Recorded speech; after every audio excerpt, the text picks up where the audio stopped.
Candy has a question regarding the Ezekiel 38:39 prophecy coming to pass. She says, is that connected to what's going on with the war in Armenia? Armenia? Yeah. And I didn't know anything about this, so I have an article. Do you know anything? No, are we talking about the Kurds? I have it. Let me pull it up. Okay. This was out of the Jerusalem Post because I hadn't heard anything of it when she emailed me. So this would have been on the 26th. So I'll just read the headline. Today, 3 countries, along with China, help determine more regional and global affairs as the U.S. has retreated from dealing with foreign conflicts and what many see as endless wars. And then it says this. A month of fighting has taken place between Armenia and Azerbaijan, leaving cities smoldering, thousands of civilians forced to flee, and thousands of soldiers killed and wounded, while regional countries benefit from the suffering. The war against Armenia was fueled by Turkey, which supplied drones, sent Syrian extremist mercenaries, and encouraged Baku to attack Armenian forces in Nahorno-Karabakh in September. A month later, Azerbaijan has been slowly pushing back Armenian fighters in a grinding war, and then it continues on to what the Trump administration is doing. But it sounds like we're pulling out. We're not getting involved in that stuff anymore.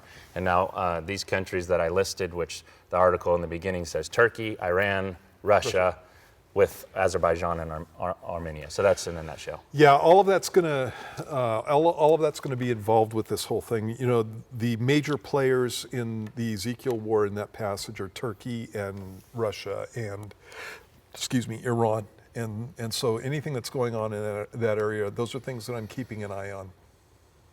The Turks have had problems with the Armenians. There was a general slaughter of the Armenians in the early 20th century. And so there's been a long animus between Turkey and Armenia, and so I'm not surprised that that's going on in that situation, especially with Erdogan and his designs on the Middle East, and so yeah, it all works into it. I don't think that is necessarily.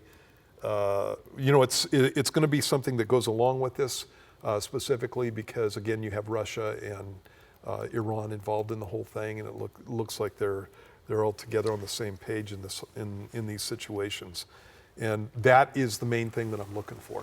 And so, one of the things that the passage teaches is that the people of Israel are dwelling safely when this attack takes place. And one of the cool things that's going on right now is we have a number of peace treaties that are taking place between Israel and various Muslim groups. The latest is Sudan. They've normalized relations with Sudan. And that's important because Sudan includes the area of ancient Ethiopia, which is in this passage also. Ethiopia is one of those nations that comes up against Israel.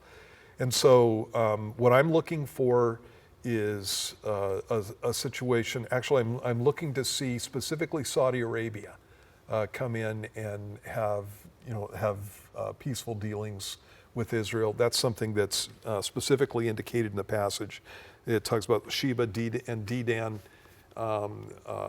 putting up a diplomatic protest, basically, when Russia and Iran and Turkey and all these guys attack Israel. And so they're standing up for Israel, even though it's only politically, politically, basically. And so I'm looking for that kind of situation. But yeah, anything that has Russia, Turkey, and Iran in it in the Middle East, it's moving this direction. Yeah. So what's interesting is that I mentioned September 11th, but we've been fighting in the Middle East for like almost a generation, right? 2001. Yeah. And now we're pulling out, and Trump is bringing U.S. troops and enforcement home. And if you look at that situation before September 11th, we weren't over there nearly as much, obviously, pre-September 11th. And so what that does is allow them to build up. Mm-hmm. And the same thing's going to happen now. So we're out of their hair, so to speak, and it's a lot easier for them to build forces and build plans and all this stuff. And so it's peaceful right now, but it's almost like a calm before the storm. Right. In the same situation was before. Russia and Iran specifically are in Syria, and they have bases in Syria, and that's just just to the north of Israel, and that's never happened in my lifetime. That's the other thing is that we're leaving, but they're filling that power vacuum. Right, exactly. So. Yeah.